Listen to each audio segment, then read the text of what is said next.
Bonjour à tous et à toutes, bienvenue sur le bon MJ. Aujourd'hui, on continue encore notre deep dive dans Tokyo Otherscape. Si vous n'avez pas vu les vidéos précédentes, je vous invite à aller les voir, sinon vous n'allez pas comprendre ce qui se passe ici. On a déjà parlé des mécaniques, tout ça.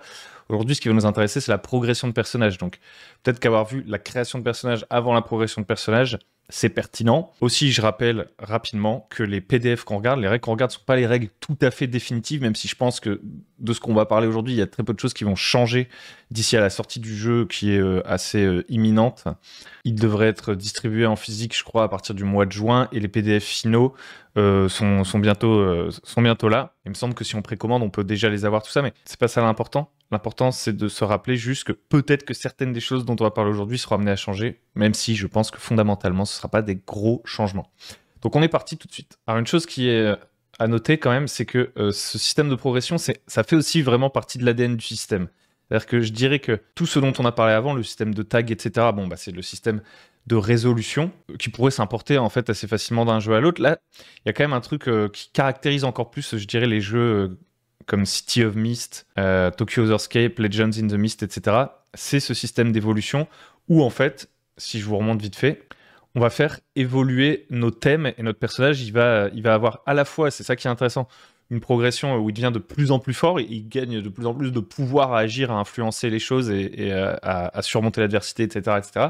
Mais il a aussi carrément des compétences qu'il peut perdre définitivement, entre guillemets, des tags hein, plutôt. Il peut y avoir carrément des facettes du personnage qui vont disparaître pour être remplacées par d'autres, pour avoir une évolution un petit peu plus archétypale, comme dans un film, je sais pas, dans plein de fictions, là, des personnages, au début, ce qui les définissait, c'était certaines de leurs caractéristiques. Et ça, les attentes qu'on avait vis-à-vis de ces personnages. Et passer 2-3 saisons, par exemple, si on parle de séries sur le long terme, passer 2-3 saisons, ce personnage, il agit de manière complètement différente. Il a plus du tout les mêmes préoccupations, le même modus operandi, etc. Et donc, en fait, on a vraiment un changement dans le personnage, quoi. Donc ça, c'est très... je trouve que ça met quand même pas mal en avant la narration individuelle. Donc voilà. Donc on va regarder ce qui est écrit dans le bouquin. Donc alors que votre série avance, etc., vos personnages vont évoluer, blablablou. On nous dit que c'est plutôt du ressort des joueurs d'essayer de faire avancer leurs personnages. Vous allez comprendre pourquoi avec les mécaniques dont on va parler juste après. En gros,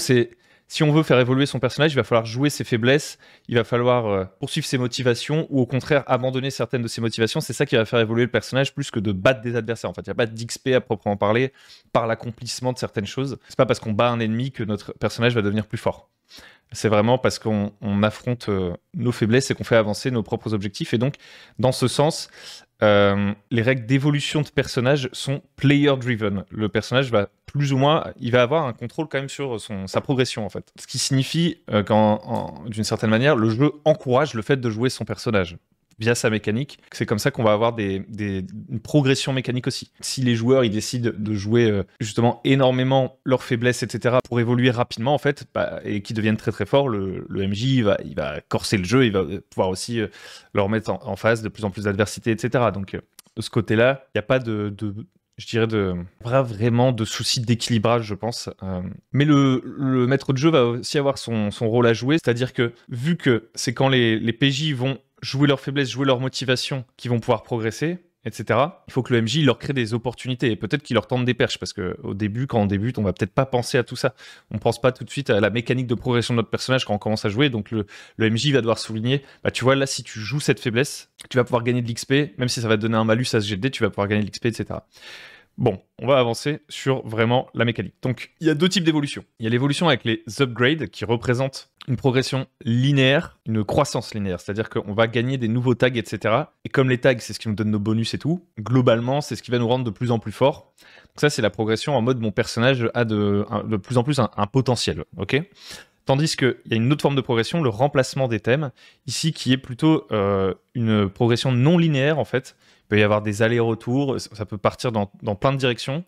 Et en fait, c'est plutôt des transformations du personnage, des transformations thématiques, etc., qui vont faire des gros changements dans leur capacité sans les rendre nécessairement plus forts ou moins forts. C'est vraiment un changement de personnage. C'est plus lié à un arc narratif, etc. Donc, c'est les deux manières de progresser. Et d'ailleurs, si vous vous souvenez de la vidéo sur la construction de personnages, en remplaçant nos thèmes, on va avoir un autre changement mécanique qui va faire que ça va changer notre essence. On avait dit la dernière fois qu'en fonction de notre combinaison de thèmes, on n'avait pas la même essence. C'est-à-dire que si à la base, moi j'avais à la fois des thèmes de self, des thèmes de mythos et des thèmes de noise, en remplaçant ces thèmes, je vais peut-être passer à un truc où j'ai plus que 2 types de thèmes. Et donc mon essence va changer, je vais plus être un Nexus, je vais devenir un cyborg, etc. Parce que j'ai plus de thèmes surnaturels pour mon personnage, par exemple. Et donc en fait, on va avoir entre guillemets 2 monnaies, je sais pas comment le dire mieux. Donc en fait, on va avoir entre guillemets 2 monnaies pour progresser. On va pouvoir dépenser des upgrades pour devenir plus puissant, entre guillemets. Et on va pouvoir dépenser des evolution points pour changer nos thèmes. Donc d'abord les upgrades, le truc que tout le monde connaît qui ressemble le plus aux autres jeux de rôle, on va dire. Donc comment on gagne des upgrades? En fait, vous avez des sortes de petites boîtes, des petits trucs à cocher à côté de vos thèmes. Donc moi, ça c'est une feuille de perso que j'ai créée moi-même, mais vous aurez la même chose sur la feuille de perso officielle. En gros, ici c'est des boîtes d'upgrade que je vais pouvoir cocher. Il y en a une par thème, vous voyez. Donc elles progressent chacune de leur côté. Donc ils progressent chacun de leur côté ces thèmes. Vous voyez d'ailleurs que j'en ai aussi un pour mon loadout, c'est l'équipement qu'on verra dans une prochaine vidéo. Je peux faire évoluer ça aussi. Et même mon thème de crew, mon thème d'équipe, il peut gagner des upgrades, etc. En fait, quand j'aurai coché mes 3 cases, je vais gagner 1 point d'upgrade à dépenser. Et à chaque fois que je vais et ensuite j'efface tout et je recoche. Et si je recoche mes 3 cases, je regagne 1 point d'upgrade à dépenser, etc., etc. C'est comme ça que ça marche. Comment on gagne ces points d'upgrade? En utilisant un weakness tag. Si à un moment donné, je fais un jet de dés et j'utilise mon weakness tag, genre par exemple, agrippé par les ombres, on avait créé sur notre personnage, donc je dis par exemple que je suis en train d'essayer de fuir dans une ruelle sombre, et en fait il y a des bras d'ombre qui sortent des murs et qui viennent essayer de me retenir et m'empêcher de fuir. Je me mets un -1, je décide de jouer cette faiblesse, ou le MJ me le suggère, il peut aussi me dire ah, est-ce que tu veux jouer ça? Je trouve que ça pourrait être intéressant, on peut se le suggérer entre nous. À ce moment-là, moi j'ai le dernier mot en tant que joueur, je dis ok, je vais utiliser ce tag, et je vais avoir un -1 sur mon jet de dés, ce qui va peut-être faire que je vais échouer, qu'il va y avoir des conséquences et que la situation va devenir difficile, mais en échange, je vais cocher une case. Pour l'instant, j'ai juste coché une case, j'ai rien gagné. Maintenant, on peut aussi cocher une case lorsqu'il y a un downtime. En gros, quand il y a un downtime, un moment où voilà, on n'est pas vraiment dans la narration à proprement parler, le temps est un peu plus flou, vous voyez, genre il y en a un, il est parti acheter de l'équipement, il y en a un, il est parti voir ses contacts pour obtenir des infos sur la mission. Tout le monde peut prendre plus ou moins décider de faire des choses différentes. Une des choses que je peux faire, comme choix, c'est de dire, entre guillemets, je m'entraîne ou je sais pas quoi. Et mécaniquement, l'effet, c'est que je décide de cocher une de mes cases. Voilà, tout simplement. Et donc, bah, hop, imaginons, je fais ça. Et maintenant, j'ai 2 cases de cocher. Pour l'instant, il se passe toujours rien. Ensuite, il y a un peu un truc entre les deux, c'est le hard choice. Donc, le hard choice, c'est par exemple, le MJ, il crée une situation où il y a 2 de mes motivations qui viennent se confronter. Ou moi, en tant que joueur, on arrive dans une situation où 2 de mes motivations se confrontent. Par exemple, je suis censé ne pas avoir de pitié pour les spectres, on avait dit, une de mes motivations. Mais j'ai une autre de mes motivations, c'est que je dois toujours laisser mon katana se reposer pendant la journée. Et en fait, par exemple, aujourd'hui, là, je suis censé laisser mon katana se reposer, là, justement, comme on avait dit. Mais je vois un spectre. Donc là, je dois un peu faire un choix. Est-ce que je respecte pas le rituel du katana de le laisser sous le regard d'Amaterasu pendant une journée et je le prends alors que j'étais censé ne pas m'en servir aujourd'hui pour aller chasser le spectre? Ou est-ce que je fais le choix inverse, par exemple? C'est une sorte de dilemme. En fait, en fonction du choix que je vais faire, eh ben, ça va faire des évolutions différentes. Donc, admettons, je décide de pas respecter ce que je dois faire pour mon katana. J'essaie de partir chasser le spectre alors que mon katana s'est pas reposé. Donc je priorise, on va dire, cette motivation sur celle-là. Dans ce cas-là, je vais pouvoir cocher aussi une upgrade sur la motivation que j'ai priorisée. Par contre, sur celle que j'ai pas respectée de motivation, je vais devoir cocher une case de decay. Donc decay, ça veut dire que ça se dégrade, entre guillemets. Donc à ce moment-là, j'ai les 2 types d'évolutions qui sont faits en même temps. En même temps, j'ai fait, on va dire, mon évolution, je deviens de plus en plus puissant sur un de mes thèmes parce que je m'investis sur ce thème. Et en même temps, il y en a un que je respecte moins bien de thème. Et donc, je commence à risquer de le perdre et de devoir changer de thème. Parce qu'effectivement, pour cocher les cases de decay qui sont ici, il faut en fait qu'à un moment donné où ma motivation est mise devant moi, je refuse de la suivre. Et en fait, vous voyez, c'est là que c'est intéressant, c'est que la motivation, c'est pas juste un guide de roleplay, genre le MJ dit ouais, tu suis pas tes motivations, c'est pas bien. C'est moi, je peux volontairement décider de pas suivre mes motivations, mais si je le fais plusieurs fois, eh ben, je vais finir par perdre mon thème. Donc ça crée un vrai dilemme pour le joueur, une concomitance entre son personnage et lui, parce que lui, il sait que mécaniquement, ça peut changer quelque chose, il peut ne pas avoir envie de perdre ce thème, et donc se dire il faut que je suive cette motivation si je veux pas perdre ce thème. Et c'est un peu la même chose dans la fiction aussi, quoi, qui se passe pour le personnage. Ensuite, il y a l'accomplissement du thème, entre guillemets. Par exemple, le PJ fait quelque chose de significativement important narrativement pour une de leurs motivations. Genre par exemple, je dois éliminer des spectres toujours. Bon bah juste si j'élimine un spectre important, voilà, c'est un peu à la table de juger, on peut se dire je vais cocher une upgrade. Bon là j'ai déjà coché mes 3, donc normalement je ne peux plus en cocher. On va voir comment on peut dépenser notre point d'upgrade après. Mais je pourrais, voilà, juste en suivant une de mes motivations, continuer à la cocher. Et enfin, il y a des règles spéciales qui peuvent me permettre d'avancer, et c'est des exceptions, donc on va pas les traiter, à chaque fois ce sera écrit, voilà. Ensuite, comment est-ce qu'on va dépenser du coup ces upgrades? Une fois qu'on a coché nos 3 cases, qu'on a gagné une upgrade, on peut d'abord créer un nouveau power tag. Donc par exemple, en répondant à une des questions de notre fiche de notre thème, etc., comme on l'a vu dans la création de personnage, en gros, ça veut dire que voilà, on va être là, et on va s'ajouter un power tag dans le thème où il y a eu l'upgrade. C'est-à-dire que l'upgrade, là, si je l'ai obtenu dans un thème, bien sûr, a priori, je ne vais pas la dépenser dans un autre, quoi. C'est pour faire progresser ce thème-là, et donc je gagnerai un nouveau tag positif pour ce thème. Mais ça pourrait aussi être m'ajouter un weakness tag, me retirer un weakness tag, me reformuler un weakness tag. Par exemple, j'en ai marre de jouer le fait que la lame de mon katana soit brisée et que ce soit un désavantage.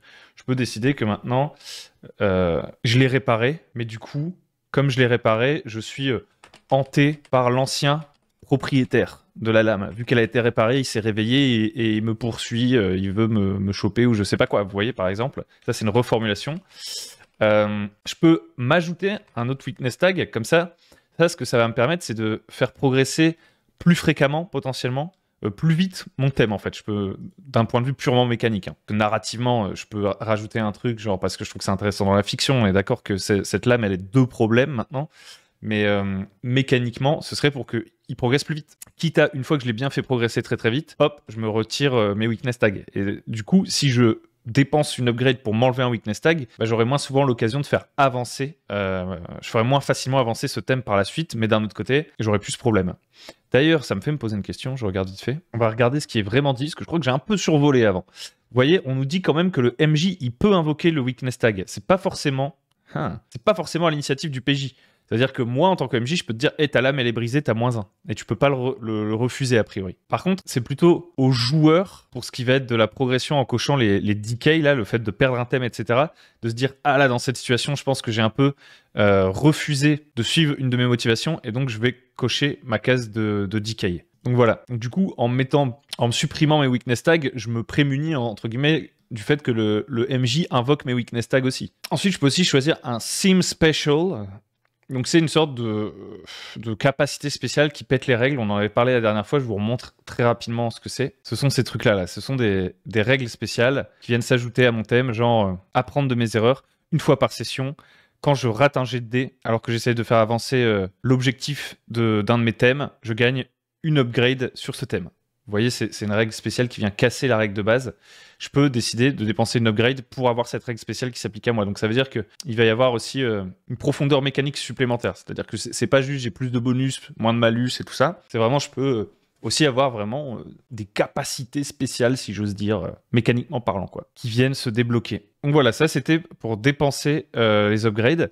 Et donc pour le crew, bah, c'est le même fonctionnement. Hein, le thème de crew, ça veut dire que si on peut s'ajouter des weakness tags, des power tags, on peut cocher des upgrades en suivant le truc de notre crew. C'est la même chose, c'est le même fonctionnement. Et pour le loadout, c'est un petit peu différent, on en reparlera plus dans la prochaine vidéo. En gros, ça va me permettre d'avoir plus d'objets disponibles dans mon loadout et d'en préparer plus avant l'émission, etc., etc. Je vais pouvoir développer ça aussi. On y reviendra dans la prochaine vidéo. Donc ça, c'était les upgrades. L'essence, on en a déjà parlé un petit peu dans la vidéo précédente. En fait, ça va juste dépendre de si j'ai des thèmes qui changent, mon essence va évoluer. Si j'ai tous les types de thèmes, je suis un Nexus. Si j'ai que du self et du mythos, je suis un spiritualiste, etc., etc. Et je vais avoir une mécanique spéciale. Donc maintenant, comment on marque le decay? Donc le decay, je vous remontre, c'est plutôt ces cases-là. Ces cases-là qui, lorsque j'en aurai coché 3, me feront perdre mon thème et le remplacer par un autre, bien sûr. Donc ça va être lorsque je vais aller à l'encontre de mes motivations, donc j'accomplis pas le rituel qui me connecte à un mythe, je vais à l'opposé de l'identité où j'échoue à faire une action qui me permet de continuer d'incarner quelque chose, je ne poursuis plus, les motivations de mon thème, tout simplement. Par exemple, je refuse de porter assistance au gang auquel je suis affilié, j'ai un thème d'affiliation, je refuse de leur porter assistance, je me cache au lieu de prendre mon rôle de leadership qui était lié à ma personnalité, etc., etc. Et à ce moment-là, c'est au joueur d'être à l'initiative, de se dire « Ah ouais, là, je devrais le cocher ». Après, le MJ, vu que les joueurs vont pas forcément y penser au début, c'est pas mal, je pense, d'y penser en tant que MJ aussi. Mais à terme, c'est vraiment la décision finale, on va dire, doit revenir aux joueurs. Le MJ peut pas dire « Ah ouais, bah vas-y, tu perds ton thème, etc. » Il y a pas ce truc-là. Parce que là, on parle quand même de retirer quelque chose au personnage complètement. C'est pas qu'un impact narratif, c'est carrément changer les mécaniques du personnage. Et donc, il a un peu le dernier mot à ce niveau-là. Et le but du MJ, ça va être de présenter des choix difficiles pour favoriser ces moments-là. Mon identité contre mon objectif, genre je suis gentil, mais j'ai pour mission d'assassiner quelqu'un, quel choix je vais faire ? Each versus Ritual, c'est par exemple, je dois nourrir mon démon avec un esprit de quelqu'un, avec l'esprit d'un mort pour lui donner à manger, quoi. C'est mon petit pet. Mais mon cyberware, qui est orienté vers le soin, etc., lui, me pousse à faire autre chose. Qu'est-ce que je vais choisir ? Etc., etc. Donc ça va faire que je vais cocher à chaque fois si je vais à l'encontre. Cette fois-ci, c'est pas si je... En gros, ce qu'il faut comprendre, c'est que si je poursuis ma motivation, je vais plutôt cocher des upgrades. Si je vais à l'encontre, je vais plutôt cocher du decay. Et une fois que j'aurai coché mes 3 decay, qu'est-ce qui se passe ? Concrètement, mécaniquement, je vais perdre l'asset. Donc ça peut être, dans la narration, ça peut être que si c'était un équipement, il est détruit. Si c'était des connaissances, je les perds. Je le pratique plus assez, je les ai oubliés, etc., etc. On trouve un moyen de justifier ça dans la fiction. Donc ça peut amener... Ça peut créer de la fiction, en fait, rien que le fait de perdre ce thème, avant même d'ajouter un nouveau thème qui va lui aussi faire évoluer la fiction. Le fait d'en perdre un, ça doit signifier quelque chose. Et on perd le truc. On n'a plus nos tags, on perd tout. Enfin, pas tout à fait. Parce qu'en fait, on va gagner des Evolution Points. Donc, on gagne déjà un Evolution Point pour avoir perdu le thème. On gagne un Evolution Point pour chaque Power Tag au-delà des 3 premiers. C'est-à-dire que si on avait déjà fait progresser notre thème, genre, je sais pas, là, de base, on a 3 tags, Power Tag dans un thème. Si j'en avais gagné 2 autres, bah, je vais gagner un point d'évolution par power tag supplémentaire que j'avais sur ce thème. Pareil, si j'avais ajouté des nouveaux weakness tags, je gagne des points d'évolution. En gros, si j'avais vraiment investi sur ce thème, que j'avais beaucoup amélioré ce thème, je récupère ma mise, entre guillemets. C'est pas perdu. Ça se transforme en Evolution Point. Quand j'ai 5 Evolution Point, Evolution Point, les Evolution Points, ils sont ici. Donc en fait, je vais les cocher ici. Quand j'en ai 5, je gagne un moment d'évolution. On verra ça après. Parce que dans un premier temps, ce que je dois faire, en gros, la première chose, c'est de voir qu'est-ce qui remplace ce thème qui s'en va. En fait, il va être remplacé par un thème naissant. Donc un thème naissant, c'est cette nouvelle partie de mon personnage qui va apparaître. Donc par exemple, je sais pas, mon affiliation avec les chasseurs de spectres disparaît. Maintenant, je lutte contre les chasseurs de spectres parce que je me suis rendu compte que c'était des méchants. Je sais pas. Et donc, je vais mettre genre Trouble Past. Et ça va être... ou alors, je sais pas, je vais mettre Compagnon plutôt. Je vais mettre Compagnon, vous voyez. Je pars carrément sur un thème de mythos. Je suis devenu ami avec un spectre, en fait. Je me suis rendu compte que c'était eux les victimes, finalement. Et donc, c'est mon nouveau thème. J'ai perdu tout le reste. Hein. Tout ça, ça dégage. Et en gros, je vais recommencer avec un thème naissant. Ça veut dire qu'il n'aura qu'un power tag au départ. Donc au début, ça va m'affaiblir pendant un petit moment, mais ça va s'améliorer très très vite parce que tant que mon thème est naissant, à chaque fois que j'aurais dû cocher une de mes cases d'upgrade, en fait, je vais tout de suite débloquer un autre de mes power tags jusqu'à arriver à 3. Et en gros, avoir l'équivalent d'un thème de départ. Donc au début, j'ai juste, je sais pas, Ami Spectre, vraiment je m'emmerde pas, hein, c'est pour l'exemple. J'ai juste Ami Spectre, j'aide, je poursuis ma motivation d'aider les spectres, boum. Et là je gagne, je sais pas, armure spectrale du premier coup. J'ai pas besoin d'attendre d'avoir coché mes 3 cases d'upgrade, comme d'habitude, pour débloquer un nouveau tag. Je le débloque dès que j'aurais dû cocher une des cases. Ensuite, j'en gagne un autre, pardon. Je dis n'importe quoi, hein. Vraiment, là, je me prends pas la tête. Langage de spectre. Et une fois que je suis à 3, là, bah, en fait, je suis dans la situation où j'ai comme un thème de création de personnage. Là, ça redevient normal. Les règles se réappliquent normalement. Je dois gagner mes upgrades et le refaire progresser, etc., etc. Donc, il revient vite à un assez bon niveau. Il reste quand même en dessous de mon ancien thème pour le moment. Donc, vous allez me dire, mais c'est terrible. Mon personnage s'est juste affaibli. Bon, déjà, narrativement, c'est quand même vachement intéressant comme changement, je trouve. Mais en plus, j'ai gagné mes Evolution Points, là, comme on disait tout à l'heure. Quand j'en ai 5, quand j'en ai accumulé 5, je peux avoir un moment d'évolution. Et ça, c'est un truc qui peut faire vraiment un gros changement dans la narration. Donc, je fais mon moment d'évolution et puis ça se reset. Et si j'en regagne, je pourrais re-arriver jusqu'à 5 et faire un moment d'évolution, etc., etc. Vous avez compris. Et j'ai 5 types de moments d'évolution qui peuvent être assez bouleversants. Et je vais pouvoir les utiliser chacun une seule fois, dans toute la campagne. Par exemple, admettons, là, j'ai fait tout mon truc et admettons, j'avais eu mes 5 points d'évolution. hop, bah, je vais pouvoir cocher un de ces trucs-là et le faire. Donc on va regarder l'effet de chacun de ces moments d'évolution. D'abord, on a créé un nouveau type d'essence. Alors que votre personnage se transforme en quelque chose de nouveau, peut-être qu'il appartient plus vraiment aux définitions classiques des essences, c'est-à-dire Nexus, Spiritualist, Cyborg, Transhumain, Punk, Avatar, Conduite or Singularity. Et donc vous et le MJ pouvez créer un nouveau type d'essence et donc vous créez en fait une mécanique unique sur laquelle vous mettez d'accord. Ça va vous donner un essence specials, donc on vous conseille de vous inspirer des mécaniques des essences existantes pour en créer une. Et du coup, ça vous crée vraiment votre truc à vous. Vous pourrez le faire qu'une fois dans la campagne, par contre, hein, attention, par personnage. Et une fois que cette toute nouvelle essence est créée, elle fait partie de la campagne et elle pourra même être choisie par d'autres personnages lorsqu'ils en atteindront les conditions, quoi. Donc vous créez une règle. Donc c'est quand même un truc assez stylé, quoi, en termes d'évolution. Ensuite, vous pouvez créer un nouveau broad tag. Donc ça, c'est parce qu'on nous conseille, lorsqu'on crée un personnage, de pas avoir plus d'un tag hyper large, genre comme on disait la dernière fois, genre je suis très fort, je suis très... un tag finalement pas très spécifique. On vous conseille de ne pas en avoir plus d'un pour votre personnage, sinon ça devient galère de l'interpréter. Là, on vous dit, ok, vous pouvez avoir un deuxième broad tag. Vous pouvez même le mettre tout de suite à un de vos thèmes. Ça veut dire que vous le gagnez immédiatement, vous le créez. Vous ne gagnez pas juste l'autorisation, vous pouvez le créer tout de suite. Et d'ailleurs, on vous dit que si, par exemple, ce nouveau broad tag, vous le mettez sur un de vos thèmes et que par la suite vous perdez ce thème parce que vous avez à nouveau des évolutions, etc., vous pourrez le remettre, le récupérer dans un autre thème. Ensuite, vous avez Ride Off into the Sunset. Votre personnage en a marre, c'est le moment de dire au revoir. Vous choisissez la manière dont il quitte l'histoire. Peut-être qu'ils sont tués d'une manière héroïque, peut-être qu'ils se retirent définitivement pour méditer, je sais pas quoi. Et c'est le moment de recréer un nouveau personnage. Et il faut se mettre d'accord avec le MJ pour voir si votre nouveau personnage peut hériter des upgrades de l'ancien. Donc ça, c'est pas vraiment, on va dire, une grosse évolution mécanique par rapport aux deux trucs du dessus. Bon, narrativement, c'est lourd de sens, quoi. Peut-être que c'est, par exemple, typiquement, je vois bien ce truc-là arriver si vous perdez un thème genre qui était d'accomplir quelque chose et qu'en fait finalement vous y parvenez pas, quoi. Genre vous deviez sauver quelqu'un, c'était vraiment le drive de votre personnage. Vous n'avez pas réussi à le sauver, je sais pas quoi, vous n'avez pas fait les bonnes choses. Perdez ce thème et à ce moment-là votre personnage il est lessivé, il s'en va. Vous pouvez prendre cette option-là. Vous pouvez aussi attendre la fin de la campagne pour que tous les joueurs fassent ce moment d'évolution et terminent la campagne comme ça. Voilà. Vous pouvez aussi Sunder the Cosmology. Donc là, je rappelle, hein, à chaque fois, vous pouvez faire ça qu'une fois par personnage. Chacune de ces options, parce que là, on entre dans des trucs un peu violents.